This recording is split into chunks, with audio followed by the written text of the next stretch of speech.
Hello, welcome back to another Bolts Analysis 2020 as we look at the Tampa Bay Lightning and indeed the rest of the NHL. My name is Chris, and we're still on that break. So, in terms of what's happening with the Tampa Bay Lightning, not a lot, but the league as a whole is still moving about. There's still games to be played. We're not in the All-Star break for everyone just yet.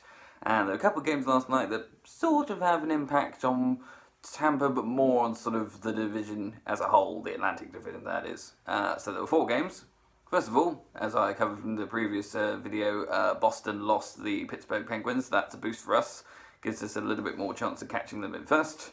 And another concern for Boston because that's another game that they sort of basically threw away. They were 3-0 up and then they lost 4-3. New York Islanders against Carolina at Carolina was a good game. I listened to that on the radio. That was pretty close. It was definite improvement by the Islanders, but they still lost 2-1 in the shootout. And what that does is that makes the wildcard race even more enticing and sort of reminds us as well that we kind of need to keep the pace going when we come back after the break, because if we fall into the wildcard spots, it's going to be a fight for survival. You have the Carolina Hurricanes now on 59 points, so they've moved into the wildcard spots at the expense of Philadelphia. You have Columbus, who also were playing last night. They're on 60 points. The Metropolitan, you have New York Islanders on 61. Florida Panthers are currently on 57. We're on 62. So there's a lot of sort of teams in and around the sort of high 50s, low 60s sort of level. That's making it very competitive indeed.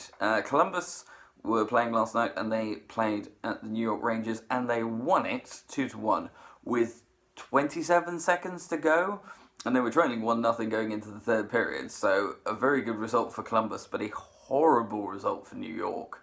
One of those ones where when they were 1-0 up, they had numerous chances to put the game to bed, didn't do it, and Bjorkstrand punished them once and then punished them twice. Not good for the Rangers, and kind of shows why they are not having a terrible season, but they're not quite good enough. They're a bit too far back for me to really. It's going to have to be one heck of a push for the Rangers to get into the playoff series. I don't personally see it happening. I feel like they'll take points off. They'll have an impact on who makes the playoffs, but they themselves probably won't be taking a seat in round 1. But you've got to be, hats off again to Columbus for the win. Very impressive. And also the impressive thing is that all 3 players who have gone to other teams, who moved from Columbus in the summer, have fewer points than the Columbus Blue Jackets. Sergei Bobrovsky went to the Florida Panthers. They're 3 points behind them. Matt Duchene went to the Nashville Predators. They're considerably behind the Blue Jackets in terms of points. And Panarin went to the New York Rangers, and they're considerably behind Columbus. So just goes to show that big money moves that don't necessarily pay off. Although I would still say that Bobrovsky is in a pretty good place at the moment with the Panthers, who are playing tonight. And that's a game that definitely has an impact on our division because we need a favour from the Minnesota Wild. We didn't get one on Thursday because they beat us. We now need them to do the same to Florida.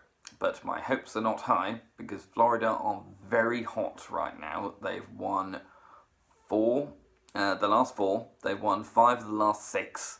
And there's some good teams in that run. They've beaten the likes of Pittsburgh. They've beaten the likes of Vancouver. They lost to Arizona. That was the one blip. They put 8 past Toronto. They beat Detroit pretty easily. So they look to be on a good little run. And I think the Minnesota Wild coach sort of summed it up quite nicely. Basically, if Minnesota play like they did in the last 2 games against us and Dallas, where they won 7-0, they will give Florida a game. If they don't, it's going to be a long night. And I feel like it might be a long night. It's certainly not a game I don't think that Minnesota can hope to outscore Florida. If they go to a sort of fast and loose game, it's going to end badly. So I think they need to try and frustrate Florida, which is going to be easier said than done, and sort of take the chances where they can. If they do that, they might well win. But my money is on a Florida win. There's only one other game tonight, as the games sort of slowly dry up. I believe that's taking place very shortly. That is Detroit going to the Colorado Avalanche, which again is another game that technically impacts the Atlantic Division, but Detroit haven't even hit 30 points yet. They have less than half our total, so they are not a threat in any way. And I guess I'll be more sort of interested in how Colorado play and sort of what sort of threat they pose, because that's possible. If we sort of have a really good season and we do get to the Stanley Cup final, the Colorado Avalanche are one of the teams that I wouldn't be surprised if we met them in the final, because they are second in the Central. If it wasn't for St. Louis, I think they'd easily be first in that division. As it is, St. Louis are also pretty strong. I feel like Colorado are also probably stronger than any of the teams in the Pacific at the moment. They've got players like Landeskog, Rantanen, McKinnon. They're scary good. So I can see that being a sort of 8-0, 9-0 score if Detroit aren't careful. And let's be honest, Detroit haven't been careful for an awful long time. That pretty much sums it up for me. There is not much happening the night after.